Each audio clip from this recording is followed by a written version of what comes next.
हम वचन की ओर हमारे ध्यान को फिराते हैं।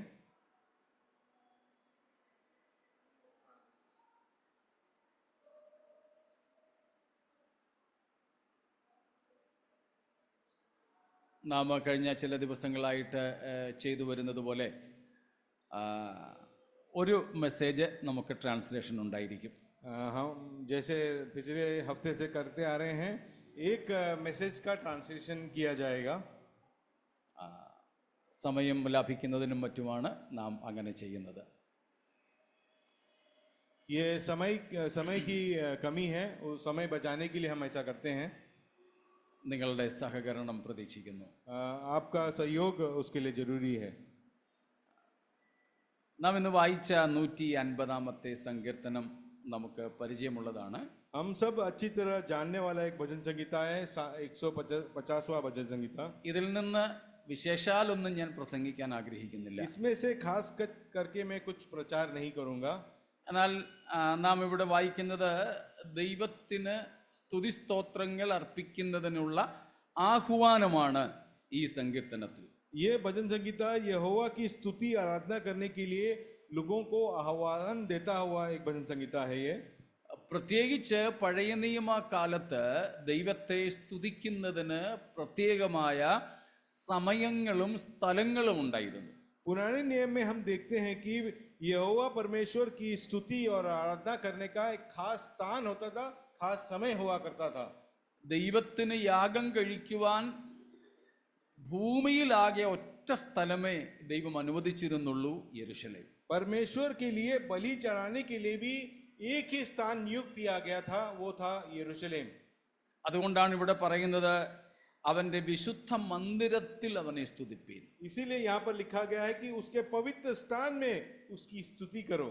എന്നാൽ പുതിയ നിയമത്തിൽ നമുക്ക് സ്ഥലകാല ഭേദം കൂടാതെ ദൈവത്തെ സ്തുതിക്കുന്നതിനും മഹത്വപ്പെടുത്തുന്നതിനും അനുവാദമുണ്ട്. मगर हम जो नए नियम में हैं, हम लोग को ये जरूरी नहीं है कि कोई पर्टिकुलर स्थान में हो, पर्टिकुलर टाइम पे हो, किसी भी समय हम परमेश्वर की उपस्थिति में जा सकते हैं. എന്താണ് യേശുക്രിസ്തു നമുക്ക് വാഗ്ദത്തം ചെയ്തത്? परमेश्वर ने हमारे लिए क्या प्रतिज्ञा दी है हमको? 2-3 പേർ എൻ്റെ നാമത്തിൽ കൂടി വരുന്ന ഇടത്തൊക്കെയും ഞാൻ അവരുടെ നടുവിൽ ഉണ്ട്. उसकी प्रतिज्ञा ऐसी है कि 2 या 3 लोग जहां भी उसके नाम से इकट्ठा होते हैं, उसके बीच में परमेश्वर रहता है कर कर. എവിടെയായാലും, वो जहां कहीं भी हो, कोई भी स्थान पे हो, ഏത് സമയത്തും किसी भी समय पे ऐसा है. സ്തോത്രം. ആ ഭാഗ്യ പദവിക്കായിട്ട് സ്തോത്രം. उस अच्छे अवस्था के लिए परमेश्वर को हम धन्यवाद दें. ദൈവത്തെ സ്തുതിക്കുന്നതിനുള്ള കാരണങ്ങൾ പലതുണ്ട്. परमेश्वर की स्तुति करने के लिए कई कारण हैं. അതിൻ്റെ 2ാമത്തെ വാക്യത്തിൽ വായിക്കുന്നു, അവന്റെ വീര്യപ്രവർത്തികൾ നിമിത്തം അവനെ സ്തുതിപ്പീൻ. उसके पराक्रम के कामों के कारण उसकी स्तुति करो. എങ്ങനെ നാം ദൈവത്തെ സ്തുതിക്കണം? हम किस प्रकार से परमेश्वर की स्तुति करनी चाहिए? ദൈവത്തിന്റെ മഹിമാധിക്യത്തിന് തക്കവണ്ണം. परमेश्वर के महिमा जिस अवस्था में है, उस अवस्था में हम परमेश्वर की स्तुति करनी है. അപ്പോൾ എവിടെ, कहां पर करनी है आराधना? എവിടെ? कहां पर? ഇപ്പോൾ നമുക്ക് എവിടെയും ചെയ്യാം. अब की अवस्था में हम कहीं पर भी कर सकते हैं. സ്തോത്രം. പ്രത്യേക സ്ഥലങ്ങളുടെ പരിമിതികളില്ല. उसमें खास स्थानों का चयन नहीं किया गया है. 2, എന്തുകൊണ്ട് ദൈവത്തിന് സ്തോത്രവും സ്തുതിയും അർപ്പിക്കണം? दूसरा, किस कारण से हम परमेश्वर की स्तुति आराधना करनी है? എന്തുകൊണ്ട്? അല്ലെങ്കിൽ എന്തിന്? किसके लिए हमें परमेश्वर की बड़ाई करनी है? അവന്റെ വീര്യപ്രവർത്തികൾ നിമിത്തം. क्योंकि उसके पराक्रम के कामों को स्मरण कर कर उसको धन्यवाद देना चाहिए. 3, എങ്ങനെ ദൈവത്തിന് സ്തോത്രവും സ്തുതിയും മഹത്വവും അർപ്പിക്കണം? और तीसरा है, हम किस प्रकार से स्तुति आराधना उसकी करनी चाहिए? അവന്റെ മഹിമാധിക്യത്തിന് തക്കവണ്ണം.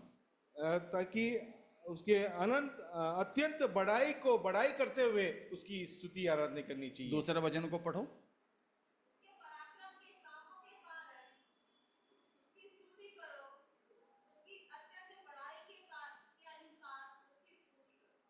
അപ്പോൾ എങ്ങനെ വേണം ദൈവത്തിന് സ്തോത്രം ചെയ്യാൻ, സ്തുതിക്കാൻ? परमेश्वर की स्तुति आराधना हम किस प्रकार से करें? जोर से बोलिए। अत्यंत बड़ाई उसकी अत्यंत बड़ाई से ബഡായി കെ അനുസാർ, അനുസാർ സ്തോത്രം. അപ്പോൾ 3 കാര്യങ്ങളാണ് നാം അവിടെ കണ്ടത്. हम वहां पर 3 बातों को देख पाते हैं. സ്തോത്രം. പിന്നെ എന്തിൻ്റെയൊക്കെ how all things or what all things should be accompanied, എന്തിൻ്റെയൊക്കെ സഹായത്തോടെ ദൈവത്തിന് സ്തുതി അർപ്പിക്കണമെന്ന് താഴെയുള്ള വാക്യങ്ങളിലുണ്ട്. और आगे के वचन में ऐसा भी लिखा गया किन किन वस्तुओं के साथ में मिलकर ये सब होनी चाहिए कर कर. അതൊന്നും ഇല്ലെങ്കിലും നാം പൂർണ്ണ മനസ്സോടെ പൂർണ്ണ ശക്തിയോടെ നമുക്ക് ദൈവത്തെ സ്തുതിക്കാൻ സാധിക്കും. वो आगे वचन में लिखा गया यंत्र हमारे साथ में नहीं हो तो भी पूर्ण दिल से पूर्ण हृदय से हम परमेश्वर की स्तुति आराधना करनी चाहिए. നമുക്ക് വാദ്യ ഉപകരണങ്ങൾ വേണമെന്ന് നിർബന്ധമില്ല. ये जरूरी नहीं है कि हम नरसिंगा को फूंकते हुए सारंगी और वीणा नहीं हो तो भी हम आराधना कर सकते हैं. പക്ഷേ നമുക്ക് വായുണ്ടല്ലോ, मगर हमको एक मुंह दिया है परमेश्वर ने, ശബ്ദം തന്നിട്ടുണ്ടല്ലോ, एक अच्छा सा आवाज दिया है हमें परमेश्वर ने. ഒന്നോ ഒന്നിലധികമോ ഭാഷ നമുക്കറിയാമല്ലോ, एक या एक से ज्यादा भाषाओं को जानकारी दी है. വൈകല്യങ്ങളില്ലാത്ത കൈകൾ നമുക്കുണ്ടല്ലോ, और कोई भी कमजोरी बिना हाथ परमेश्वर ने दी है आपको. ഇതെല്ലാം ഉണ്ടല്ലോ. ये सब परमेश्वर ने दी है ना सबको. ഇതെല്ലാം നമുക്ക് ഉപയോഗിക്കരുതോ? ये सब का इस्तेमाल कर हम स्तुति आराधना कर सकते हैं ना. പറഞ്ഞേ, ഇതൊക്കെ നമുക്ക് ഉപയോഗിക്കരുതോ? ये सब नहीं इस्तेमाल कर सकते हैं क्या? എന്നാൽ ഇതെല്ലാം നാം ഇന്ന് ഉപയോഗിച്ചോ? मगर क्या हमने इन सब बातों का इस्तेमाल करा है?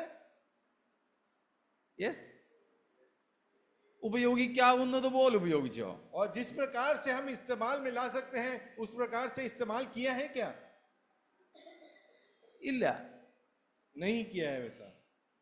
ആരാധന എന്നത് ഒരു പ്രത്യേക വിഷയമാണ്. आराधना कहा जाए तो एक खास सब्जेक्ट है. അതിലേക്ക് ഞാൻ പോകുന്നില്ല. उस विषय की ओर मैं नहीं बढ़ता हूं. എന്നാൽ സാധാരണ നാം ആരാധന എന്ന് പറയുന്ന ആ ഒരു ഘടകത്തിന് 2 വശങ്ങളുണ്ട്. मगर साधारण तौर पर हम आराधना का शब्द का उपयोग 2 बातों के लिए हम करते हैं. ഒന്ന് personal and second one public. വ്യക്തിപരമായ ആരാധനയും പരസ്യമായ ആരാധനയും. एक तो है व्यक्तिगत आराधना होता है, दूसरा है सम्मिलित आराधना होता है. വ്യക്തിപരമായ ആരാധനയ്ക്ക് അതിനെ പേഴ്സണൽ പെന്തിക്കോസ്റ്റ് എന്നും വിളിക്കാറുണ്ട്. വ്യക്തിപരമായ പെന്തക്കോസ്ത് അനുഭവം എന്നും പറയാറുണ്ട്. व्यक्तिगत पेंतिकोस्ट पर्सनल प्रेयर को भी कहते हैं. അത് നാം ഒറ്റയ്ക്ക് ദൈവത്തെ സ്തുതിക്കുകയും മറ്റും ചെയ്യുന്ന കാര്യമാണ്. हमारे अकेलेपन में बैठकर प्रभु की स्तुति करना. വീട്ടിലും ജോലിസ്ഥലത്തും യാത്ര ചെയ്യുമ്പോഴും ക്ലാസ് റൂമിലും ക്യാമ്പസിലും റീക്രിയേഷൻ റൂമിലും എല്ലായ്പ്പോഴും എല്ലായിടത്തും. हम घर में हो, स्कूल में हो, कॉलेज में हो, बस में हो, यात्रा करते समय हो और ग्राउंड्स में हो, किधर भी किया जा सकता है. वो അത് വ്യക്തിപരമായ ആരാധന എന്ന് പറയും. वो उसे हम व्यक्तिगत स्तुति आराधना कहते हैं. കൂടാതെ ഒറ്റയ്ക്ക് മാറിയിരുന്ന് ദൈവസന്നിധിയിൽ നമുക്ക് ദൈവത്തെ സ്തുതിക്കാനും സാധിക്കും. और व्यक्तिगत तौर पर समय निकालकर अलग से होकर प्रभु की स्तुति कर सकते हैं. വ്യക്തിപരമായിട്ട് ബൈബിൾ വായിക്കുന്നവരുണ്ടല്ലോ, व्यक्तिगत तौर पर बाइबल पढ़ने वाले लोग हैं ना, ഇല്ലേ? है कि नहीं? കയ്യൊന്ന് കാണിച്ചേര്. हाथ जरा दिखाइएगा. ഓക്കെ. വ്യക്തിപരമായി പ്രാർത്ഥിക്കുന്നവർ, व्यक्तिगत तौर पर प्रार्थना करने वाले लोग. ഓക്കെ. വ്യക്തിപരമായി മാറിയിരുന്ന് ദൈവത്തെ സ്തുതിക്കുന്നവർ, व्यक्तिगत तौर पर समय निकालकर परमेश्वर की स्तुति करने वाले लोग. അതിൽ വളരെ കുറവ് ആൾക്കാർ. उसमें बहुत कमी दिखाई पड़ती है. 3 കൈകളെ ഞാൻ കണ്ടുള്ളൂ. मैं सिर्फ 4 കൈകൾ, 3-4 हाथों को देखा है मैंने. ഇതിനു വേണ്ടിയാണ് ഞാൻ ആദ്യത്തെ 2 കൈ പൊക്കിച്ചത് കേട്ടോ. इसीलिए मैं पहले के 2 विषय बताकर सबसे हाथ ऊपर उठवाया था मैं. നമ്മൾ പൊതുവെ ബൈബിൾ വായിക്കുന്നവൻ ഒറ്റയ്ക്കാണല്ലോ. हम बाइबल जो पढ़ते हैं व्यक्तिगत तौर पर ही पढ़ते हैं. പ്രാർത്ഥിക്കുന്നവരും അല്പസമയം വെച്ചായാലും പ്രാർത്ഥിക്കുന്നവരും കാണും. समय थोड़ा रहेगा तभी भी व्यक्तिगत तौर पर हम थोड़ा प्रार्थना करते हैं. അല്ലേ?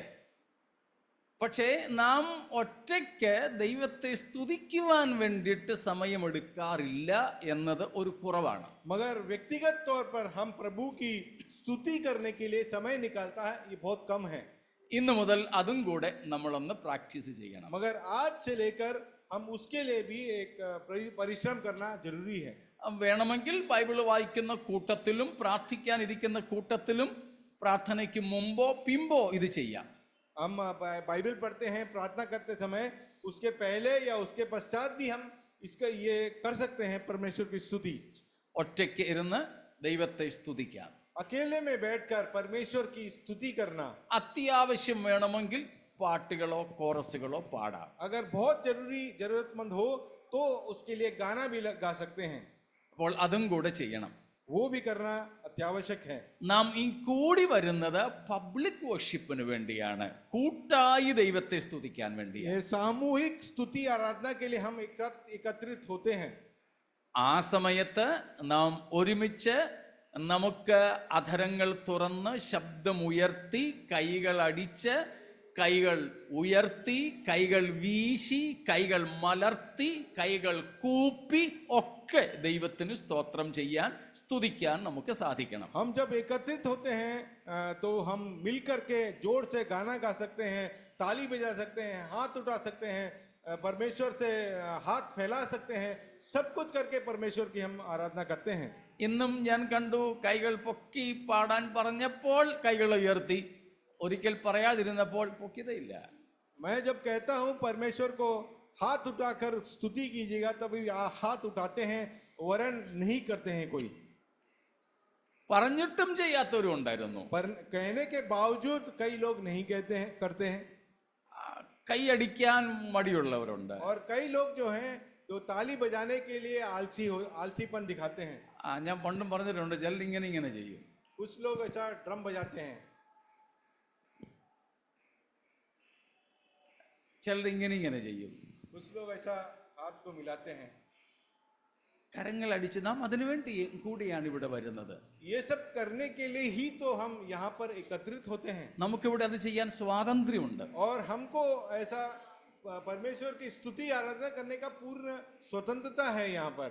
നാം അങ്ങനെ തുറന്ന ദൈവത്തിന് മഹത്വം അർപ്പിക്കുന്നവരാകാം. हम वैसे पूर्ण दिल की आजादी के साथ परमेश्वर की स्तुति आराधना करें. അതാണ് രണ്ടാം വാക്യത്തിൽ നമ്മൾ കണ്ടത്. वही बात हमने दूसरे वचन में सीखा. എന്താ?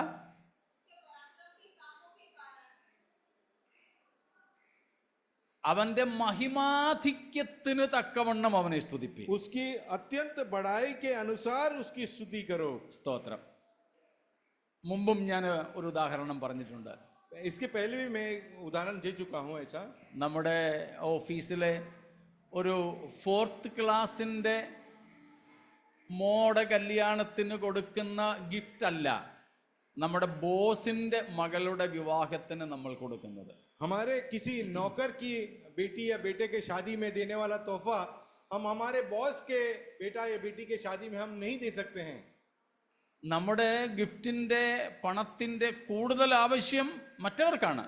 हालांकि जरूरतमंद लोग जो हैं वो जो नौकर की बेटी है उसकी शादी में देना जरूरी होता है. നമ്മുടെ ആവശ്യം ഒന്നുമില്ലെങ്കിലും നമ്മുടെ ബോസിന് അദ്ദേഹത്തിന്റെ മഹത്വത്തിനൊത്താണ് വല്ലതും നമ്മൾ കൊടുക്കുക. बॉस को हालांकि पैसे की कोई जरूरत नहीं है, मगर बॉस को हम उत्तम से उत्तम तोहफा देना पसंद करते हैं.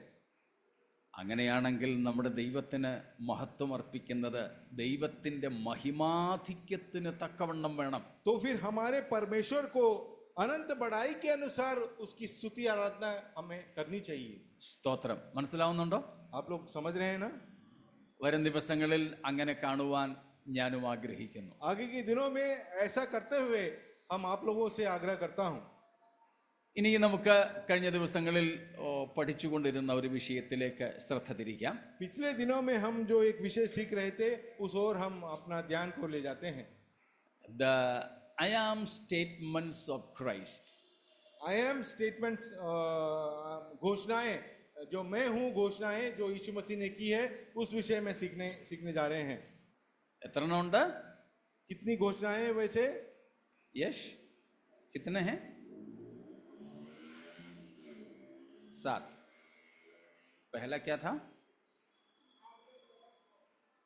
रेफरेंस रेफरेंस आप बताओ।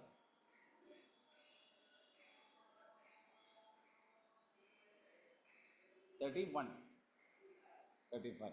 दूसरा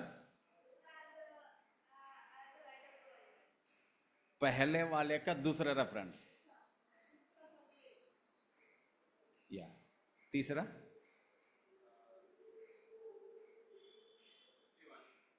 ഓക്കെ.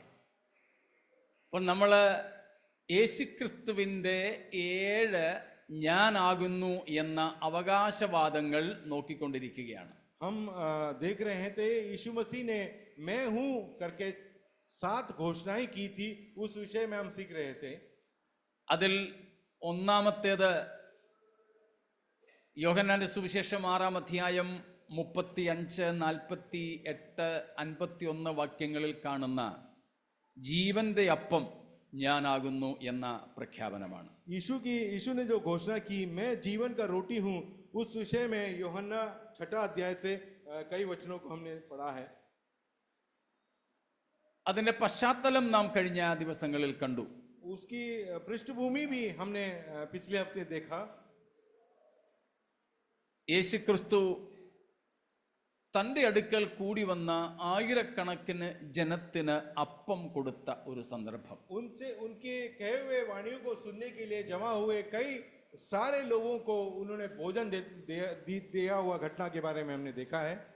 അപ്പം തിന്നു കഴിഞ്ഞപ്പോൾ യേശുവിനെ രാജാവാക്കുവാൻ ജനം ആഗ്രഹിച്ചു.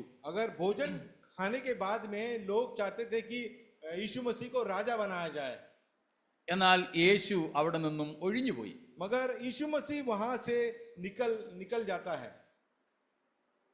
എന്നിട്ട് യേശു പറഞ്ഞു, നിങ്ങൾ അത്ഭുതം കണ്ടതുകൊണ്ടല്ല, അപ്പം തിന്ന് തൃപ്തരായത് കൊണ്ടാണ് എന്നെ രാജാവാക്കാൻ ശ്രമിക്കുന്നത്. आप लोग चमत्कार देखकर नहीं, क्योंकि भोजन खाकर तृप्त हो गए हैं, इसलिए मुझे राजा बनाना चाहते हैं. നാം യോഹന്നാന്റെ സുവിശേഷം 6-ാമത്തെ അധ്യായത്തിൽ നിന്ന് കണ്ടു, യേശു അത്ഭുതം ചെയ്തതും ഞാൻ ജീവന്റെ അപ്പമാകുന്നു എന്ന് പറഞ്ഞതും 3 പ്രധാനപ്പെട്ട ഉദ്ദേശങ്ങളോടുകൂടെ ആയിരുന്നുവെന്ന്. यीशु ने जो चमत्कार किया, लोगों को भोजन खिलाया, इसके पीछे खास 3 उद्देश्य थे. ഒന്ന്, യേശു മശിഹയാണെന്ന് തെളിയിക്കുക. एक तो है यीशु मसीह है, ये बात को दूसरों को बताना चाहते थे. 2, യേശുവിനെ പറ്റിയുള്ള ജനത്തിന്റെ തെറ്റായ ധാരണകളെ ഖണ്ഡിക്കുക. और यीशु मसीह के बारे में गलत धारणाएं जो लोगों के मन में है, उसको साफ करना है. 3, ജനത്തെ രക്ഷിക്കപ്പെടുവാൻ വേണ്ടി ആഹ്വാനം ചെയ്യുക. और तीसरा है लोगों को उद्धार की ओर नया रास्ता दिखाना उनको. അതിനുവേണ്ടി യേശു പറഞ്ഞു, ഞാൻ ജീവന്റെ അപ്പമാണ്. इसीलिए यीशु मसीह कहता है कि मैं जीवन का रोटी हूं. അപ്പോൾ യേശു ആയിരക്കണക്കിന് ആൾക്കാർക്ക് അപ്പം കൊടുത്തു. यीशु ने हजारों लोगों को रोटी प्रदान की. അവർ തിന്ന് തൃപ്തരായി. वो खा करके संतृप्त हो गए. തൃപ്തരായ ശേഷം കുറെ അപ്പക്കഷണങ്ങൾ ശേഷിപ്പിച്ചു. खाने के पश्चात में बहुत सा रोटी बच गया था. ജനം യേശുവിനെ രാജാവാക്കാൻ ആഗ്രഹിച്ചു. और लोग चाहते थे कि यीशु मसीह को राजा घोषित किया जाए. അവരോടൊപ്പം യേശുവിൻ്റെ ആശയവിനിമയങ്ങൾ നമ്മൾ കണ്ടു. Dialogues and debates and later arguments. और लोग जो है यीशु मसीह के साथ वार्तालाप करते हुए इसके बारे में हमने देखा है. അങ്ങനെ പറഞ്ഞു വന്ന വഴിക്ക് പറഞ്ഞു, ഇസ്രായേൽ പിതാക്കന്മാർ മരുഭൂമിയിൽ മന്ന ഭക്ഷിച്ചിരുന്നു. और कहने लगे कि इस्राएल में पूर्व पिताएं जो है स्वर्ग से मन्ना को खाए हैं. ആ സംസാരം വന്നപ്പോൾ യേശു പറഞ്ഞു, അത് മോശയല്ല നിങ്ങളുടെ അപ്പച്ചന്മാർക്ക് കൊടുത്തത്, എൻ്റെ പിതാവാ. और तब यीशु मसीह कहता है कि मूसा ने आप लोग के पूर्व पिताओं को मन्ना नहीं दिया, वो मैंने दिया था कर. സ്തോത്രം. മനസ്സിലാവുന്നുണ്ടല്ലോ? आप लोग समझ रहे हैं ना इस बात को? ഞാൻ ജീവന്റെ അപ്പമാകുന്നു എന്ന് പറഞ്ഞതിൻ്റെ പശ്ചാത്തലമാണ്, ഒന്ന് നാം കണ്ടു, യേശു ആയിരങ്ങളെ പോഷിപ്പിച്ചു. एक तो है यीशु मसीह ने हजारों को रोटी देकर संतृप्त किया. രണ്ടാമത്തെ പശ്ചാത്തലമാണ്, യഹൂദന്മാർ അവരുടെ പിതാക്കന്മാർ കഴിച്ച മന്നയെ പറ്റി പരാമർശിച്ചു. यीशु के सामने इजराइल लोग कहने लगे कि हमारे इजराइल के पूर्व पिता लोग जो है स्वर्ग से मन्ना को खाए हुए हैं मूसा के हाथों से. എന്നാൽ യേശു പറയുന്നു, അത് മോശയല്ല നിങ്ങൾക്ക് നൽകിയത്, എൻ്റെ സ്വർഗസ്ഥനായ പിതാവാണ്. और यीशु मसीह कहता है कि मूसा ने नहीं आप लोग के पिताओं पूर्व पिताओं को मन्ना खिलाया, वो मेरे स्वर्गीय पिता ने प्रदान किया उनको. അവിടെ നിന്നും യേശു ആ സംസാരം മുൻപോട്ട് നീട്ടിക്കൊണ്ടുവരികയാണ്. उस जो डायलॉग्स हो रहे हैं उस डायलॉग्स को आगे बढ़ाते हुए यीशु कहता है, എന്നിട്ട് പറയുന്നു, അതേ പിതാവ് നിങ്ങൾക്ക് വേറെ ഒരപ്പം തന്നിട്ടുണ്ട്. और वही स्वर्गीय पिता आप लोगों को एक दूसरा रोटी देना चाहता है. കൂടെ വരുന്നുണ്ടോ നിങ്ങൾ? क्या आप लोग हमारे संग हैं? എൻ്റെ പിതാവ് അന്ന് നിങ്ങളുടെ പിതാക്കന്മാർക്ക് മന്ന നൽകി. मेरे पिता उन दिनों में आपके पूर्व पिताओं को मन्ना दिया था. അവരാ മന്ന കഴിച്ചു. आपके पूर्व पिताओं ने मन्ना को खाया, പക്ഷേ മരിച്ചുപോയി. मगर वो मन्ना खाकर भी मर गए. എന്നാൽ എൻ്റെ അതേ പിതാവ് നിങ്ങൾക്ക് വേറെ ഒരു മന്ന, വേറെ ഒരു ഭക്ഷണം, വേറെ ഒരു അപ്പം തരാൻ ആഗ്രഹിക്കുന്നു. मगर अब स्वर्गीय पिता जो मेरा पिता है वो आप लोग को एक दूसरा प्रकार का रोटी देना चाहता है. അത് നിങ്ങളുടെ പിതാക്കന്മാർ തിന്ന് മരിച്ചതുപോലെ ഉള്ളതല്ല. पूर्व पिताएं रोटी खाकर जिस प्रकार मर गए उस प्रकार का नहीं है जो आप लोग जीवन प्रदान कर सकता है, वैसा है. എന്നാൽ എൻ്റെ പിതാവ് ഇപ്പോൾ നിങ്ങൾക്ക് തരുന്ന അപ്പം നിങ്ങൾ തിന്നാൽ നിങ്ങൾ മരിക്കില്ല. मगर अब जो रोटी मेरा पिता आपको प्रदान करेगा वो अगर खा ले तो आप मरेंगे नहीं, नाशवान अविनाशी बन जाएंगे आप. ഇത് കേട്ടപ്പോൾ ശമര്യക്കാരി സ്ത്രീയുടെ കൂട്ടി ഇവർക്കൊരാഗ്രഹം, എന്നാൽ ഇനിയും ജോലിക്ക് പോകാതെ ഒരിക്കൽ തിന്ന് എന്നേക്കും ജീവിച്ചിരിക്കത്തക്കതുപോലെയുള്ള ആ അപ്പം കിട്ടിയാൽ കൊള്ളാം. वो सामरी स्त्री के समान वो लोग कहने लगे कि अगर वैसा रोटी कोई देता हो तो हमको नौकरी में जाने की मेहनत करना नहीं पड़ेगा कर. ആ അപ്പം ഞങ്ങൾക്ക് തരണമേ എന്ന് യേശുവിനോട് പറയുക. तो यीशु से कहते हैं कि वैसा रोटी है तो हमें प्रदान कर जल्दी से. യേശു ഉത്തരം കൊടുത്തു, मगर यीशु ने उनको उत्तर दिया, ആ അപ്പം ഞാനാ. वो रोटी मैं खुद हूं. കൂടെ വരുന്നുണ്ടോ? क्या आप लोग को समझ में आ रहा है? സ്തോത്രം. 6-ാം അധ്യായം യോഹന്നാനിലേക്ക് പോകാം. हम 6ठे अध्याय में जाते हैं. 31 തൊട്ട്. यूहन्ना 6 का 31. हमारे बाप दादों ने जंगल में मन्ना खाया, जैसे लिखा है, उसने उन्हें खाने के लिए स्वर्ग से रोटी दी.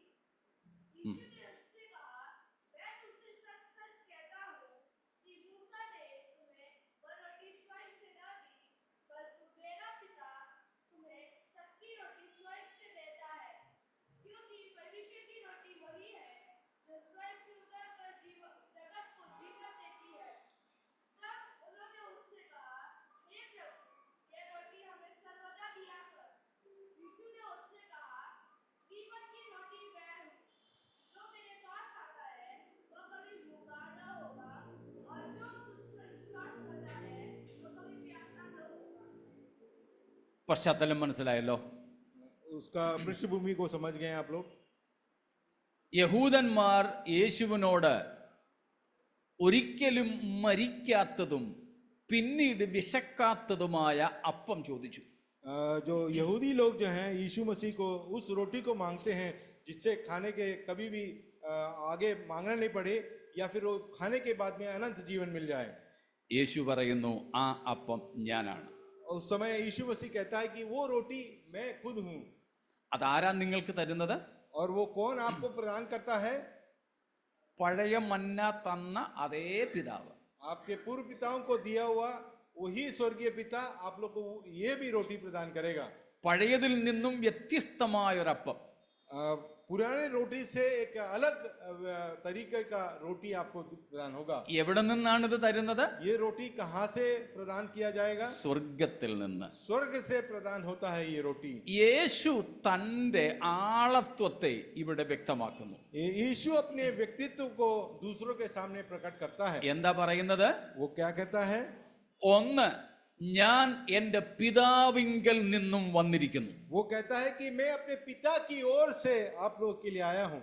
രണ്ട്, ഞാൻ ഭൗതികൻ ലൗകികനല്ല, സ്വർഗീയനാണ്. वो कहता है कि मैं कोई धरती का व्यक्ति नहीं हूं, मैं स्वर्ग से आया हुआ हूं. സ്വർഗത്തിൽ നിന്നും ഇറങ്ങി വന്ന ജീവന്റെ അപ്പമാണ് ഞാൻ. स्वर्ग से निकल कर आया हुआ एक जीवन का रोटी हूं मैं, यीशु कहता है. യേശുവിന്റെ അവകാശവാദം അതാണ് ഇവിടെ. यीशु की घोषणा इस बात से है.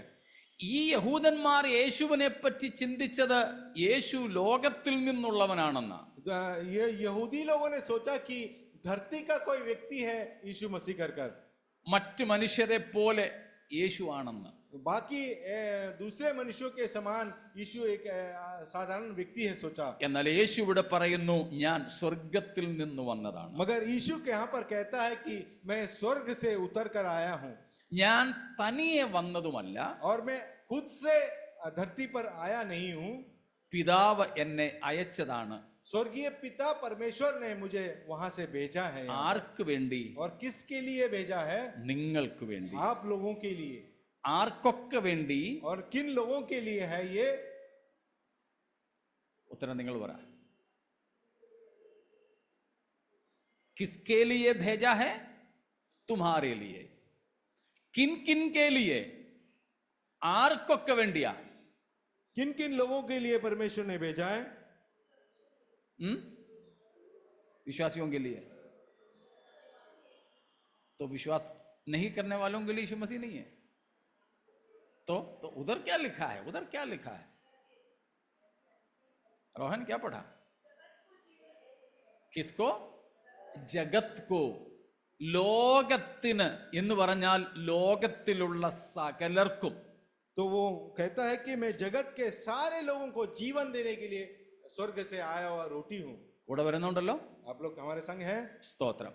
അപ്പോൾ യേശു ഇവിടെ ഈ അവകാശവാദം ഉന്നയിക്കുന്നതിന്റെ പശ്ചാത്തലം നാം മനസ്സിലാക്കി. यीशु ने मैं रोटी हूं ऐसा घोषणा किया, उसका पृष्ठभूमि को हमने देखा. നാം മുൻപോട്ട് കാണുന്നുണ്ട് കർത്താവിന്റെ സംഭാഷണത്തിൽ. നെക്സ്റ്റ് ചാലു കർണ. കർത്താവിന്റെ സംഭാഷണത്തിൽ ഇവിടെ പ്രോനൗൺ, സർവനാമം ഇവിടെ മാറുകയാണ്.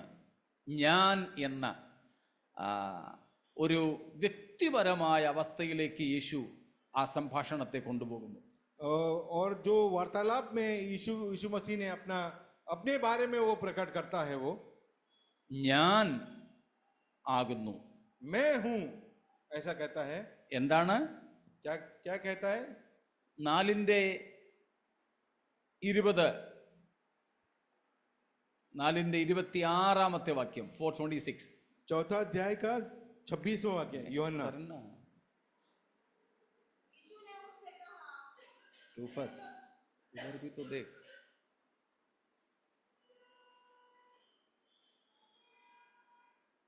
हाँ, 4:26 पढ़ो अनु. यीशु ने उससे कहा, मैं जो तुझसे बोल रहा हूँ वही हूँ. യേശു ഇവിടെ പറയുന്നു, ഞാൻ ആകുന്നു. यीशु यहाँ पर कहता है कि जो मैं तुझसे बोल रहा हूं वो मैं वही हूं. I am he. मैं वो हूं. എന്ത്? ആര്? वो क्या है? कौन है? I am the Messiah. मैं ही मसीहा हूं. സ്തോത്രം. അതുപോലെ തന്നെ നാം കാണുന്നത് ഉൽപ്പത്തി 2:9 3:22 24 ജീവന്റെ വൃക്ഷത്തിന്റെ ഫലത്തെക്കുറിച്ച്, bread of life or the tree of life എന്ന് യേശു പറയുന്നു. और उत्पत्ति के 2 अध्याय में भी कहता है कि वो जीवन का वृक्ष है. उस संबंध में कहा गया है.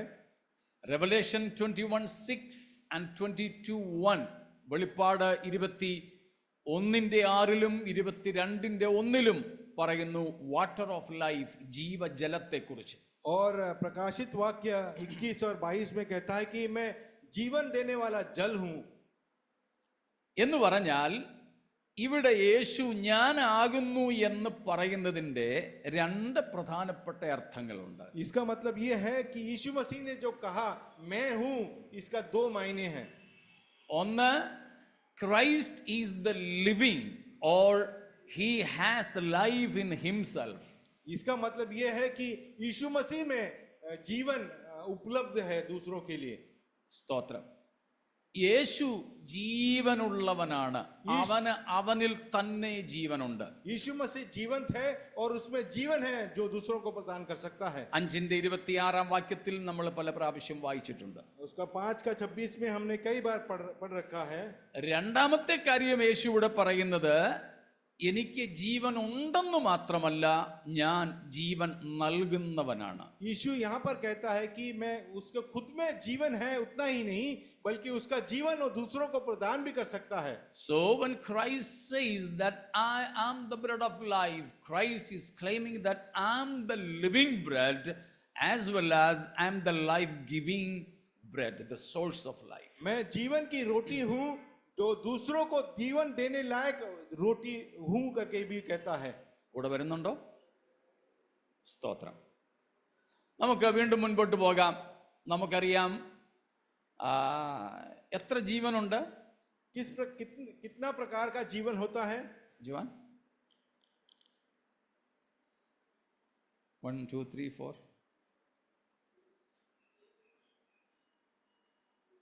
2 कृपा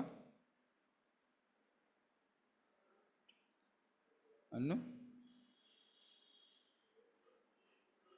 कुछ तो बोलो ना, टैक्स नहीं लगेगा.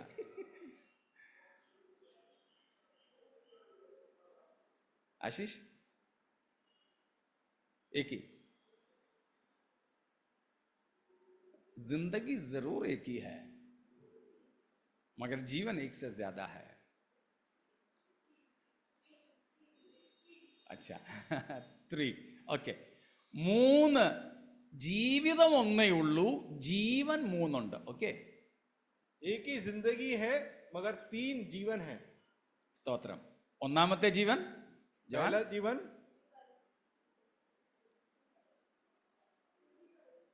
physical, second spiritual, and third one eternal. Okay, ഭൗതിക അല്ലെങ്കിൽ ശാരീരിക ജീവൻ, पहला है शारीरिक जीवन, ആത്മിക ജീവൻ, दूसरा है आत्मिक जीवन, നിത്യജീവൻ, और तीसरा है अनंत जीवन.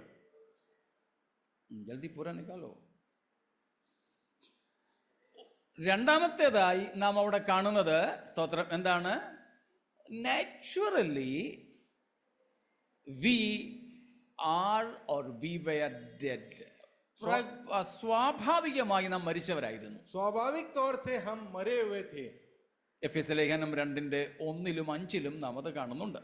एफिसियों का पत्री उसका दूसरा अध्याय का पहला और 5वां अध्याय वचनों में हम देख पाते हैं ये. നാം അതിക്രമങ്ങളിലും പാപങ്ങളിലും മരിച്ചവരായിരുന്നു. हम पापों में और कुकर्मे में मरे हुए लोग थे. എഫെസ്യ ലേഖനം തന്നെ 4:17-18 വാക്യങ്ങളിൽ നാം കാണുന്നു, നാം മരിച്ചവരായിരുന്നു എന്ന് പറഞ്ഞാൽ ദൈവത്തിൽ നിന്ന്, അല്ലെ ദൈവത്തിന്റെ ജീവനിൽ നിന്ന് അകന്നവരായിരുന്നു. हम मरे हुए थे, उसका मायना ये है कि परमेश्वर के जीवन से हम अलग हुए लोग थे. ദൈവത്തോട് നമുക്ക് ബന്ധമില്ലായിരുന്നു. परमेश्वर के साथ में हमारा कोई संबंध नहीं था. ദൈവമാണ് തന്നിൽ തന്നെ ജീവനുള്ളവൻ. परमेश्वर ही है जिसमें जीवन पाया जाता है. അതുകൊണ്ട് ദൈവമാണ് ജീവന്റെ ഉറവിടം. इसीलिए परमेश्वर ही जीवन का स्रोत होता है. ദൈവത്തിൽ നിന്നാണ് ജീവൻ ഉത്ഭവിക്കുന്നത്. परमेश्वर के अंदर से ही जीवन जो है दूसरों में उत्पन्न होता है. ആ ദൈവത്തോട് ബന്ധമില്ലെങ്കിൽ, ബന്ധമില്ലാത്ത ആരിലും ദൈവത്തിന്റെ ജീവനില്ല, അവർ ആത്മീയമായി മരിച്ചവരാണ്. और जो कोई भी परमेश्वर के साथ जुड़ा हुआ नहीं है, उनमें जीवन नहीं पाया जाता है. आत्मिक तौर से वो मृत अवस्था में है.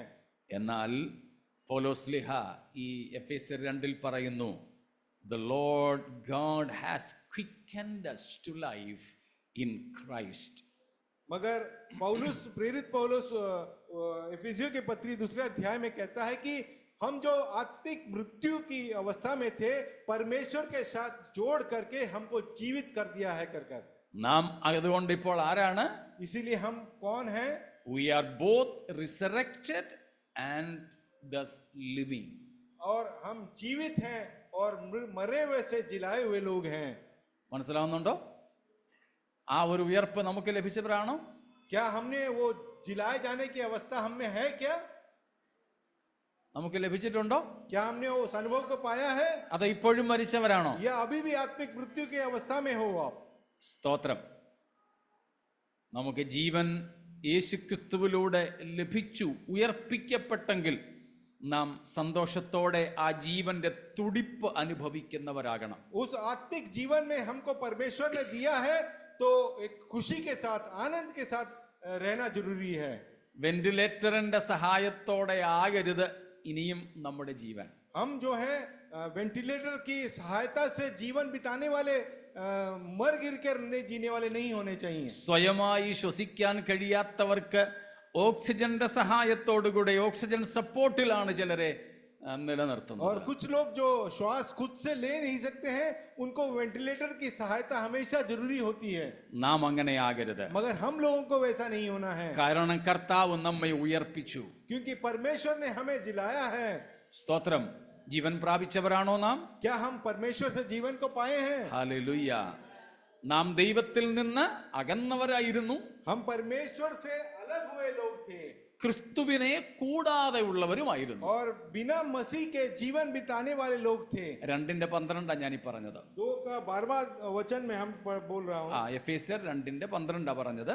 एफेसियों 2:12 അവിടെ യാ उस समय मसीह से अलग ആ और इस्राएल की प्रजा के पद से अलग किए हुए ഉം, और पृथ्वी की वाचा के भागी न थे ഉം. और आशाहीन और जगत में ईश्वर रहित थे। കണ്ടോ? അവിടുന്ന് രണ്ട് കാര്യങ്ങൾ എടുത്തത്. ക്രിസ്തുവിനെ കൂടാതെയുള്ളവരും ദൈവത്തിൽ നിന്ന് അകന്നിരുന്നവരും. हम जो है मसीह से अलग हुए लोग और परमेश्वर से ईश्वर रहित थे हम लोग। ആ അവസ്ഥയിൽ നിന്ന് ഇന്ന് നമുക്ക് ദൈവമുണ്ടോ? और मगर आज की अवस्था में क्या आपके जीवन में परमेश्वर है? ദൈവത്തോട് ബന്ധമുണ്ടോ? परमेश्वर के साथ में कोई संबंध है या रिश्ता है? ക്രിസ്തുവിനോട് ചേർന്നിരിക്കുന്നവരാണോ? क्या मसीह के साथ चिपके हुए, जुड़े हुए हैं आप? എങ്കിൽ നമുക്ക് ദൈവത്തിന്റെ ജീവനുണ്ട്. अगर वैसा है तो मसीह का जीवन आप में पाया जाएगा। ഈ പശ്ചാത്തലത്തിൽ നമുക്ക് യേശു I am the bread of life എന്ന് പറയുന്നത് ശ്രദ്ധിച്ച് നോക്കാം. ये पृष्ठभूमि में हम ये देख सकते हैं कि यीशु मसीह ने कहा कि मैं ही जीवन का रोटी हूं। സ്തോത്രം. എന്താ അതിന്റെ അർത്ഥം? उसका मतलब क्या होता है? ഒന്ന്, മരിച്ചവർക്ക് ജീവൻ കൊടുക്കുന്ന അപ്പവും ഞാനാണ്, मरे हुए लोगों को जीवन देने वाली रोटी भी मैं ही हूं। ജീവിച്ചിരിക്കുന്നവർക്ക് ജീവൻ നിലനിൽക്കുവാൻ വേണ്ട അപ്പവും ഞാനാണ്. और जीवंत लोगों को जीवन स्थिर बनाए रखने के लिए जो रोटी आवश्यकता है, वो भी रोटी प्रदान करने वाला मैं ही हूं।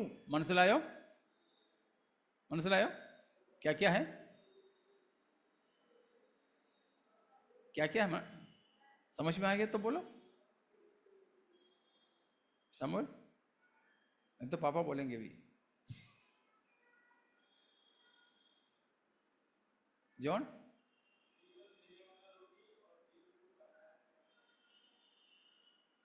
Something is missing somewhere.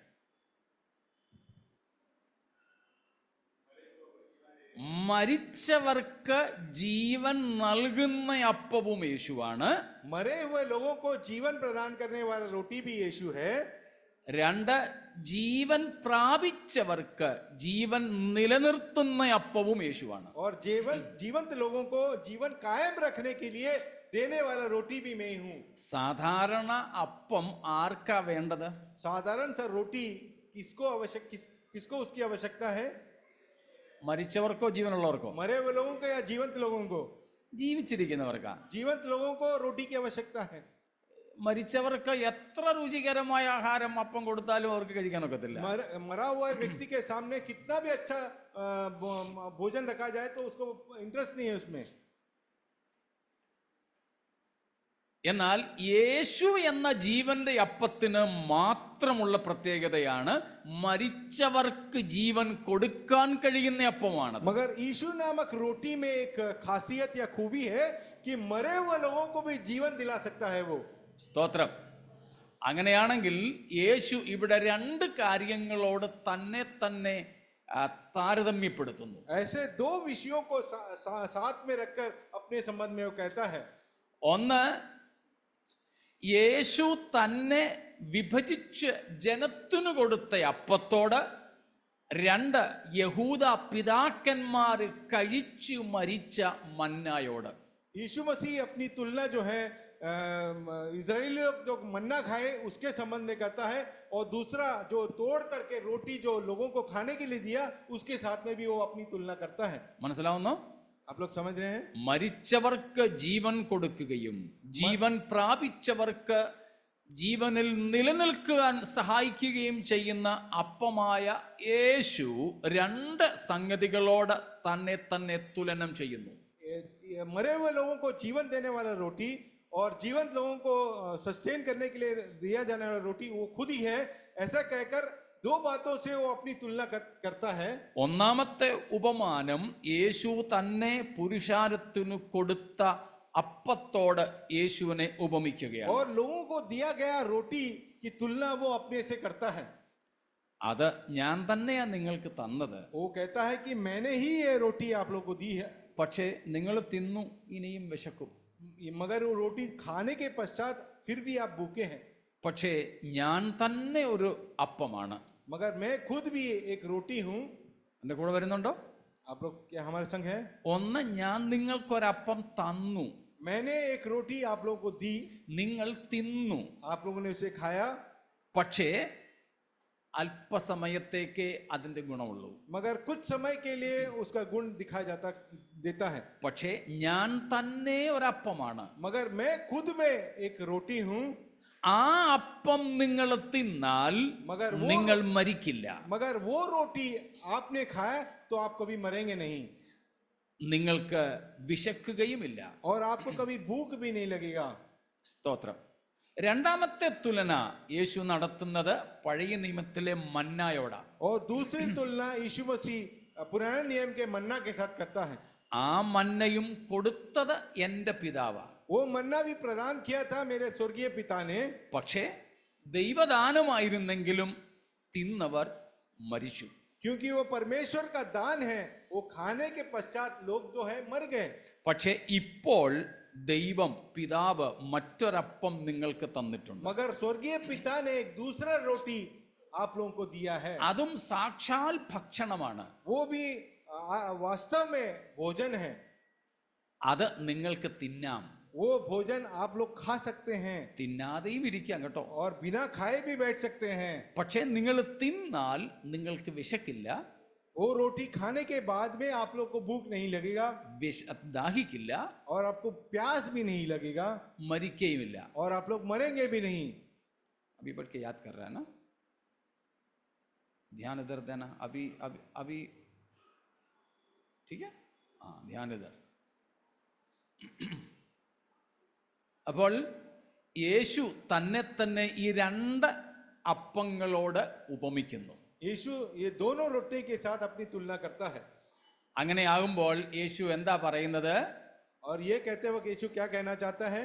ഒന്ന്, पहली बात, Jesus is the bread of God. 6:33. वो यीशु मसीह परमेश्वर का रोटी है कहता है. 6:33. 6:33, യോഹന്നാൻ 6:33. ഹാ, യേശു ഇവിടെ പറയുന്നു ദൈവത്തിന്റെ അപ്പമാണ് ഞാൻ. यीशु मसीह यहाँ पर कहता है कि मैं परमेश्वर की रोटी हूँ. രണ്ടാമത് യേശു അതേ വാക്യത്തിൽ പറയുന്നു സ്വർഗത്തിൽ നിന്നും ഇറങ്ങി വന്ന അപ്പമാണ് ഞാൻ. और दूसरी बार कहता है कि वो स्वर्ग से आया हुआ रोटी हूँ मैं. ആകെ പഠോ. ഹാ, സ്വർഗ് സെ ഉത്തർക്കർ, സ്വർഗത്തിൽ നിന്നും ഇറങ്ങി വന്ന അപ്പം. മൂന്നാമത് അതേ വാക്യത്തിൽ പറയുന്നു ഉത്തർക്കർ, life giving to the world, bread that gives life to the world. ലോകത്തിന് ജീവൻ കൊടുക്കുന്ന അപ്പം. वो जगत को जीवन देने वाला स्वर्ग से आया हुआ रोटी हूँ करके कहता है। യേശു തന്നെ തന്നെ അപ്പം എന്ന നിലയിൽ 3 പ്രത്യേകതകൾ ഈ 33-ാമത്തെ വാക്യത്തിൽ പറഞ്ഞ് നാം കേട്ടു. ये 33वां वचन में जो है यीशु मसीह रोटी है कर 3 वर्णों के बारे में देख पाते हैं। Now 51. जीवन की रोटी जो स्वर्ग से उतरी मैं हूँ। यदि कोई इस रोटी में से खाए तो सर्वदा जीवित रहेगा, और जो रोटी मैं जगत के जीवन के लिए दूंगा वो मेरा मांस है। Living bread, I am the living bread, ഞാൻ ജീവനുള്ള അപ്പമാകുന്നു. मैं जीवित रोटी हूँ करके कहता है। സ്തോത്രം. വീണ്ടും അതേ വാക്യത്തിൽ നമ്മൾ കാണുന്നു, it is by giving or giving up his own life he becomes the life giving roti or bread. തൻ്റെ ജീവനെ നൽകിക്കൊണ്ടാണ് താൻ ജീവൻ നൽകുന്ന അപ്പമായി തീരുന്നത്. वो खुद का जीवन प्रदान करने के पश्चात में जीवन प्रदान करने वाला रोटी बन जाता है। 5 കാര്യങ്ങൾ നാം ഇവിടെ കണ്ടു. हमने यहाँ पर 5 बातों को देखा। ദൈവത്തിന്റെ അപ്പം, परमेश्वर की रोटी, സ്വർഗത്തിൽ നിന്ന് ഇറങ്ങി വന്ന അപ്പം, स्वर्ग से उतर कर आया हुआ रोटी, ലോകത്തിന് ജീവൻ നൽകുന്ന അപ്പം, और जगत को जीवन प्रदान करने वाला रोटी, സ്വയം ജീവനുള്ള അപ്പം. जीवन जिसमें है वैसा रोटी। 5 തൻ്റെ ജീവൻ നൽകിക്കൊണ്ട് മറ്റുള്ളവർക്ക് ലോകത്തിന് ജീവൻ പ്രദാനം ചെയ്യുന്ന അപ്പം. अपने आप को जीवन प्रदान कर कर दूसरों को जीवन देने वाला रोटी भी वही है। സ്തോത്രം. മനസ്സിലാവുന്നുണ്ടോ? അവിടെയും യേശു തൻ്റെ ക്രൂശ് മരണത്തെ പ്രസ്താവിക്കുന്നു. वहां पर भी अपने सूली पे मारा जाने का विषय दूसरों के सामने वो प्रकट करता है। എന്നാൽ ഓർക്കണം, തിരുവത്താഴത്തെ കുറിച്ച് ഒരു സൂചനയും അവിടെയില്ല.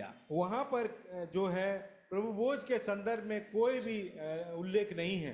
വേഗത്തിൽ 1-2 കാര്യങ്ങൾ കൂടെ പറഞ്ഞ് ഞാൻ അവസാനിപ്പിക്കാം. एक और 2 बातें कहकर मैं बैठना समाप्त करूंगा। അതുകൊണ്ട് വാട്ട് ഷാൽ വി ഡു, നാം എന്ത് ചെയ്യണം? और इसके वजह से हम लोगों ने क्या करना है? 5 കാര്യങ്ങൾ. हमने 5 बातों को करना है। 1, കം ടു ഹിം, അവന്റെ അടുക്കലേക്ക് വരിക. पहले बात तो है कि हम उसके करीब आ जाए। 6:35. 6 का 35वां वचन। यीशु ने उससे कहा, जीवन की रोटी मैं हूँ, जो मेरे पास आता है ജോ മേരെ പാസ് ആത്താ ഹെ. അതുകൊണ്ട് എന്ത് വേണം? നാം യേശുവിന്റെ അടുക്കലെത്തണം. हम यीशु के पास पहुंचने चाहिए। സ്തോത്രം. 37-ാം വാക്യത്തിൽ നാം അത് കാണുന്നുണ്ട്. और 37वां वचन में भी देख पाते हैं वो। മത്തായി 11:28 യേശു വിളിക്കുന്നു, അധ്വാനിക്കുന്നവരും ഭാരം ചുമക്കുന്നവരും ആയുള്ളവരെ തന്റെ അടുക്കൽ വരുവാൻ വേണ്ടി.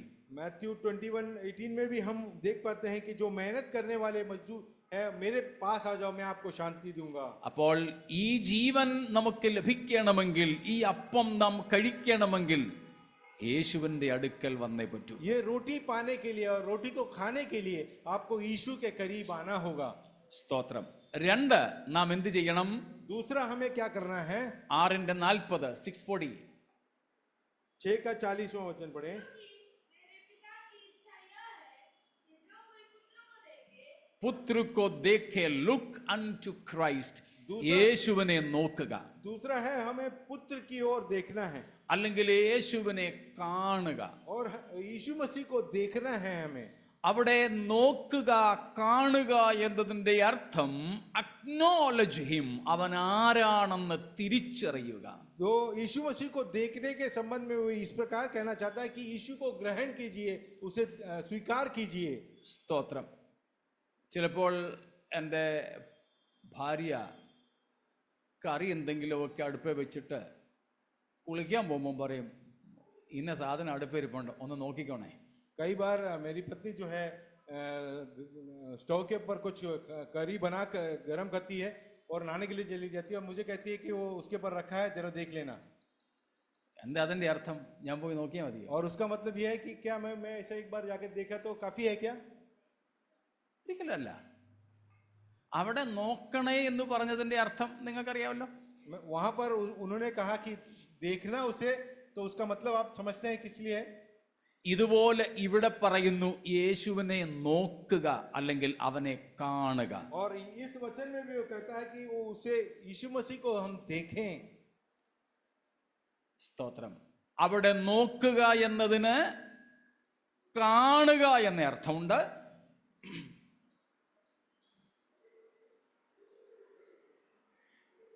हिंदी में देखने का मतलब देखना, ठीक है ना. मलयालम में 2 शब्द है, इसीलिए एलेक्स ब्रदर तो असमंजस में पड़ गया. लुक मीन्स सी, ओके. देखने का 2 मतलब है, देखा देखा. उसके लिए यूहन्ना इस्तेमाल करता है वरन ध्यान से देखा करके. पहला यूहन्ना पहले अध्याय का 3 वचन में लिखा है. സ്തോത്രം. അപ്പോൾ ഇവിടെ നോക്കുക എന്ന് പറഞ്ഞാൽ കാണുക. देखा मतलब ध्यान पूर्वक देखना. 2 മനസ്സിലാക്കുക, അക്നോളജ്. दूसरा है उसे ग्रहण करना, समझना, पहचानना. മൂന്നാമത് നോക്ക്, അതിനർത്ഥം ട്രസ്റ്റ്, ആശ്രയിക്കുക. और तीसरा है देखने का मतलब उसमें भरोसा करना.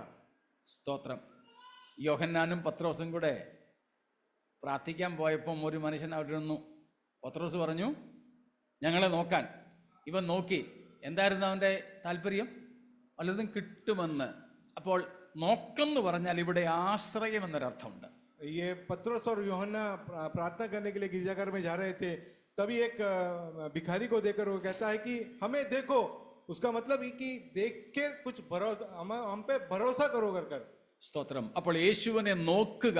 ഈ ജീവൻ പ്രാപിക്കേണ്ടതിന് നാം അവനെ തിരിച്ചറിഞ്ഞ് അവനിൽ ആശ്രയിക്കുക. हम ये बात को परखे कि यीशु मसीह जीवन प्रदान कर सकता है और उस विचार के साथ हम यीशु मसीह को देखें, इसका मतलब होता है. മൂന്നാമത് 6:35 6:35 വീണ്ടും നാം വായിക്കുന്നു ബിലീവ് ഓൺ ഹിം, വിശ്വസിക്കുക. 6:35 में देखते हैं कि उस पर हम विश्वास करें. സ്തോത്രം. ജീവന്റെ അപ്പമായ യേശുവിൽ വിശ്വസിക്കുന്നവർക്കാണ് ജീവൻ ലഭിക്കുക. जीवन देने वाला रोटी के ऊपर विश्वास करें तो ही हम उस रोटी से हम जीवन को पाएंगे. നാലാമത്തെ കാര്യം, चौथी बात जो है 6:52 फॉलोइंग. जल्दी पढ़ो जल्दी. इस पर यहूदी हाँ. यह कहकर आपस में झगड़ने लगे, यह मनुष्य कैसे हमें अपना मांस खाने को दे सकता है. यीशु ने उससे कहा, मैं तुमसे सच सच कहता हूँ कि जब तक तुम मनुष्य के पुत्र का मांस न खाओ और उसका लहू न पियो, तुम्हें जीवन नहीं. അപ്പോൾ അവിടെ 58 വരെയുള്ള വാക്യങ്ങളിൽ പറയുന്നതിന്റെ സാരം, what shall we do? We should eat his flesh and drink his blood.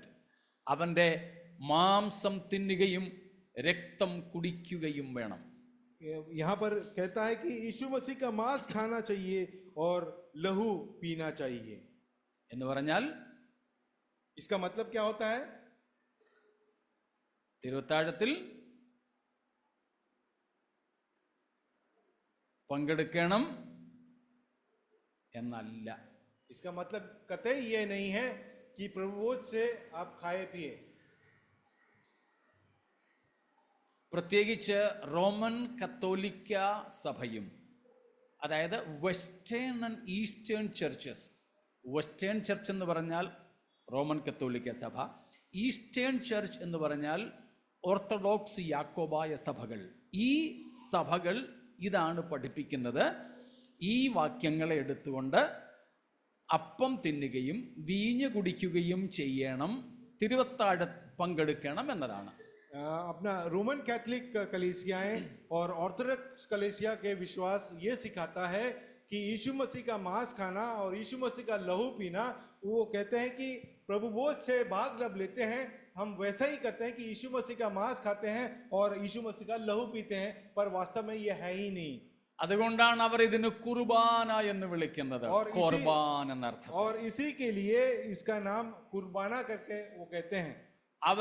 അവരുടെ വിശ്വാസമാണ് they believe in a perpetual sacrifice of Christ.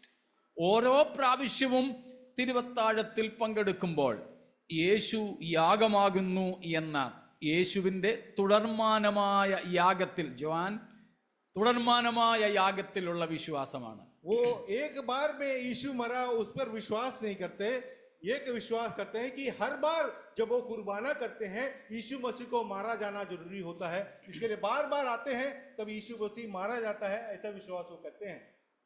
അതല്ല എന്ന് ഞാൻ പറഞ്ഞപ്പോൾ നമുക്കും ചെറിയ പ്രയാസം തോന്നിക്കാണും. अगर वैसा नहीं है कहा तो भी शायद आप लोगों को भी शायद तकलीफ होता होगा. കാരണം ഈ വാക്യങ്ങൾ പെന്തക്കോസ്ത് ഉപദേശിമാരും തെറ്റായിട്ട് ഉപയോഗിക്കാറുണ്ട്. और मैं कहता हूं कि कई पेंतकोस्त पास्टर लोग भी ये वचन को गलत इस्तेमाल करते हैं. എന്നെ തിന്നുന്നവൻ എൻ മൂലം ജീവിക്കും, और मुझे खाने वाले मेरे द्वारा जीवन को पाएंगे. എൻ്റെ മാംസം തിന്നാതെയും എൻ്റെ രക്തം കുടിക്കാതെയും ഇരുന്നാൽ നിങ്ങൾക്ക് ഉള്ളിൽ ജീവനില്ല. आप मेरा मांस और मेरी लहू जब तक नहीं पिएंगे आप में जीवन नहीं पाया जाएगा. ഇങ്ങനെ നമ്മുടെ പള്ളിയിലെ ചൊല്ലിൻ്റെ അതേ ഈണത്തിൽ നമ്മുടെ പാസ്റ്റേഴ്സും തിരുവത്താഴ സമയത്ത് ചൊല്ലാറുണ്ട്. और जिस प्रकार की ट्यून में जो कैथोलिक चर्चेस में होता है उसी ट्यून से पेंतकोस्त पास्टर भी ऐसा ट्यून बोल करके प्रभु भोज देते हैं. ഞാനും ചെയ്യാറുണ്ടായിരുന്നു. मैं भी वैसे किया करता था. എന്നാൽ അത് തെറ്റാണെന്ന് ബോധ്യം വന്നതോടെ നിർത്തി തിരിച്ചു പഠിപ്പിക്കുന്നു. और ये समझ गया कि ये गलत सिखा रहा हूं तो मैंने अपने आप को सही बनाया और उस ओर जाता नहीं, दूसरी तरह से मैं सिखाता हूं. യേശു യോഹന്നാൻ 6 പറഞ്ഞിരിക്കുന്നു, എൻ്റെ മാംസം തിന്നാതെയും എൻ്റെ രക്തം കുടിക്കാതെയും ഇരിക്കുന്നവൻ ഉള്ളിൽ ജീവനില്ല. यूहन्ना 6 अध्याय में लिखा गया है कि मेरा मांस खाए बिना, मेरे रक्त को पिए बिना आप में जीवन नहीं पाया जाता है कर यीशु मसीह ने कहा. യേശു പറഞ്ഞു, എൻ്റെ മാംസം നിങ്ങൾ തിന്നണം, എൻ്റെ രക്തം നിങ്ങൾ കുടിക്കണം. यीशु मसीह ने अपने जबान से कहा मेरा मांस को खाओ और मेरे लहू को पियो. എന്നാൽ നിങ്ങൾക്ക് എന്ത് ലഭിക്കും? तो फिर आपको क्या प्रदान होगा? उससे ജീവൻ. आपको जीवन प्रदान होगा. അത് ശരിയോ തെറ്റോ? वो सही है या गलत? ഒറ്റ ഒരു പരീക്ഷണം. आप लोग को एक ही एग्जाम होगा. ഈ തിരുവത്താഴത്തിന്റെ അപ്പം തിന്നാൽ നിത്യജീവൻ ലഭിക്കുമോ? क्या इस प्रभु भोज का रोटी खाने से आपको अनंत जीवन आप प्राप्त करेंगे? ഈ തിരുവത്താഴത്തിന്റെ വീഞ്ഞ് പാനപാത്രം കുടിച്ചാൽ നമുക്ക് പാപക്ഷമയും നിത്യജീവനും ലഭ്യമാണോ? ये प्रभु भोज में से दाखरस को पिए तो आपको पाप क्षमा और अनंत जीवन आप प्राप्त करेंगे क्या? പ്ലീസ്. കിട്ടില്ല. नहीं, आपको प्राप्त नहीं होगा. അത് കിട്ടും എന്ന വിശ്വാസമാണ് സാമുദായിക സഭകളിൽ മരിക്കാൻ കിടക്കുന്നവർക്ക് കിടക്കയിൽ കൊണ്ടുപോയി വേണമെന്നതെത്തിക്കുക എന്ന് പറയുന്നത്. डिनोमिनेशनल चर्चेस में जो मरने वाले हैं तो उनके लिए पादरी जो है ये दाखरस और रोटी ले जाकर आखिरी बार मुंह में ठूस देते हैं जिससे उनको अनंत जीवन प्रदान हो. അവർ കരുതുന്നത് ഇതിലൊരു ശകലകത്ത് എന്നാൽ അതുവരെ ചെയ്ത സകല പാപവും ക്ഷമിക്കുകയും ആള് നേരെ സ്വർഗത്തിലേക്ക് പോവുകയും ചെയ്യുമെന്നാണ്. वो पादरी लोग इस प्रकार विश्वास करते हैं कि ये इसका रोटी का छोटा सा भाग और दाखरस भी लेने से उसका जिंदगी भर का पाप में क्षमा होगा और उसको अनंत जीवन मिल जाएगा. ലഭിക്കുമോ?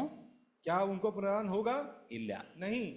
അങ്ങനെയാണെങ്കിൽ എൻ്റെ മാംസം തിന്നുകയും രക്തം കുടിക്കുകയും ചെയ്യുക, ജീവൻ പ്രാപിക്കുക എന്ന് പറയുന്നത് തിരുവത്താഴത്തെ കുറിച്ചല്ല. मेरा मांस खाना, मेरा लहू पीना, इसका मतलब कतई नहीं है कि ये प्रभु भोज से भाग लेना. സ്തോത്രം. പിന്നെ എന്താണ് അതിന്റെ അർത്ഥം? तो फिर इसका मतलब क्या है? തിരിച്ചു ചോദിക്കാം. या फिर बदल के मैं पूछता हूं प्रश्न आपसे. എന്ത് ചെയ്യുന്നത് കൊണ്ട് നമുക്ക് നിത്യജീവൻ ലഭിക്കും? क्या करने से हमको अनंत जीवन के हकदार हम हो जाएंगे? പറഞ്ഞു ആൻറ്റി, ജോളി ആൻറ്റി. സ്തോത്രം. വീണ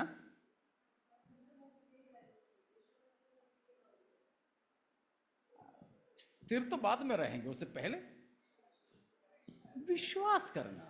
വിശ്വസിക്കുക എന്നതാണ് അതിന്റെ അർത്ഥം. उसका मायने यही है कि हम विश्वास करें. അതിന്റെ 56 പ്ലീസ്, 56-ാമത്തെ വാക്യം. जो मेरा मांस खाता और मेरा लहू पीता है वो मुझसे स्थिर बना रहता है और मैं उससे। എന്താ അവിടുത്തെ അർത്ഥം പറയുന്നത്? उसका वो कहने का मतलब क्या है? എൻ്റെ മാംസം രക്തവും തിന്നുക കുടിക്കുക. അപ്പോൾ അങ്ങനെയുള്ളവൻ എന്ത് ചെയ്യുന്നു എന്നാണ്? स्थिर बना रहे, കഹാ കഹാ मुझ में മുജ്മേ ഓർ മേ ഉസ്മേ. സ്തോത്രം. കണ്ടോ? ഇതാണ് 4-ാമത്തേതിൻ്റെ അർത്ഥം. 5-ാമത്തേതിൽ വ്യക്തമാകുന്നു. എന്ത്? ഹാവിങ് എ ഡീപ്പർ കമ്മ്യൂണിയൻ, പരസ്പരമുള്ള ആഴമേറിയ ബന്ധമാണ് യേശു ഇവിടെ അർത്ഥമാക്കിയത്. यीशु कहना चाहता है कि गहरा संबंध उसके साथ बन जाए, इसीलिए वो कहता है 56 में, जो मेरा मांस खाता है और जो मेरा लहू पीता है वो मुझ में स्थिर बना रहता है और मैं उसमें स्थिर बना रहता है. യേശു ക്രിസ്തുവിൻ്റെ പ്രധാനപ്പെട്ട ഒരു പഠിപ്പീരാണ് വിശേഷാൽ യോഹന്നാനിൽ അബൈഡ് ഇൻ മീ, എന്നിൽ വസിക്കുക. यीशु के संबंध में गहरा अध्ययन का विषय है कि मुझ में बना रहो, ऐसा यूहन्ना हमको कहता है. നിങ്ങൾ എന്നിലും ഞാൻ നിങ്ങളിലും. आप मुझ में और मैं आप में बना रहे. സ്തോത്രം. അപ്പോൾ ഇവിടെ നാം ചെയ്യേണ്ട 5 കാര്യങ്ങൾ. हम जो करने हैं ये 5 बातों को मैं बताता हूँ आपको. യേശുവിങ്കലേക്ക് കടന്നു വരിക, यीशु के पास आइए യേശുവിനെ നോക്കുക, और यीशु मसीह की ओर देखिए, തിരിച്ചറിഞ്ഞവനെ ആശ്രയിക്കുക എന്നർത്ഥം. उसको पहचानिए. इसका मतलब ये है യേശു ആരാണെന്ന് ശരിയായി വിശ്വസിക്കുക. यीशु सही मायने में कौन है, इस बात पर विश्वास कीजिए. 4, യേശുവുമായി വ്യക്തിപരമായ ബന്ധമുള്ളവരാവുക. यीशु मसीह के साथ में व्यक्तिगत संबंध बनाना चाहिए. Feed on him. उसे रोज खाने वाले बन जाएं. എന്നും അവനുമായിട്ടുള്ള ബന്ധത്തിൽ നാം കഴിയുക. रोज उसके साथ में एक संगति की अवस्था में आ जाएं. 5-ാമതായി നാം കണ്ടു, അതിൻ്റെ വർദ്ധിതമായ നിലയിൽ നമ്മുടെ കർത്താവ് നമ്മിലും നാം അവനിലും സ്ഥിരമായി വസിക്കുക. उसमें जो बढ़ता हुआ आगे का रिश्ता ऐसा है कि हम उसमें बढ़ते हैं और वो हम में बढ़ रहा है. എങ്കിൽ യേശു വാഗ്ദത്തം ചെയ്യുന്ന നിത്യജീവൻ നമുക്ക് ലഭ്യമാണ്. तो फिर यीशु ने जो प्रतिज्ञा की कि मैं आपको वो अनंत जीवन प्रदान करूंगा, आप अनंत जीवन के हकदार बन जाएंगे. യേശു നമുക്ക് ആ ജീവൻ തരുന്നതും ദൈവത്തോട് നമ്മെ ഒരുമിപ്പിക്കുന്നതും തൻ്റെ ക്രൂശിലെ മരണത്താലാണ്. यीशु मसीह हमको अनंत जीवन देता है और हमको मृत्यु से उठाता है. ये दोनों यीशु परमेश्वर के साथ हमको जोड़ देने की वजह से होता है. ഞങ്ങളെ കേൾക്കുന്നവരിൽ ആരെങ്കിലും ഇതുവരെ ഈ ജീവനിലേക്ക് വരാത്തവരുണ്ടെങ്കിൽ, ഞങ്ങൾ യേശുവിൽ നിങ്ങൾ വിശ്വസിക്കുവാൻ ക്രൂശിക്കപ്പെട്ടവനായ ക്രിസ്തുവിനെ നിങ്ങളുടെ മുൻപിൽ നിർത്തുന്നു. इस जीवन को अब तक किसी ने भी छक कर नहीं पाया है, तो वैसे आप लोगों को निमंत्रण देता हूं, आइए पिता परमेश्वर पर विश्वास कीजिए और उसको जीवन को पाइए. യേശു മരണത്തിൽ നിന്നും ഉയർത്തെഴുന്നേറ്റതുപോലെ നമുക്കും നിത്യജീവൻ ലഭ്യമാണ്. यीशु मरों में से जी उठा, उस प्रकार से हम भी एक दिन मरों में से जी उठेंगे. ആ അനുഭവങ്ങൾക്കായി നമ്മെ സമർപ്പിക്കാം. ഈ വചനങ്ങളാൽ ദൈവം നമ്മെ അനുഗ്രഹിക്കട്ടെ. वैसे अनुभव के लिए अपने आप को यीशु मसीह में समर्पण करते हैं. इन वचनों के द्वारा यीशु मसीह आप सबको आशीष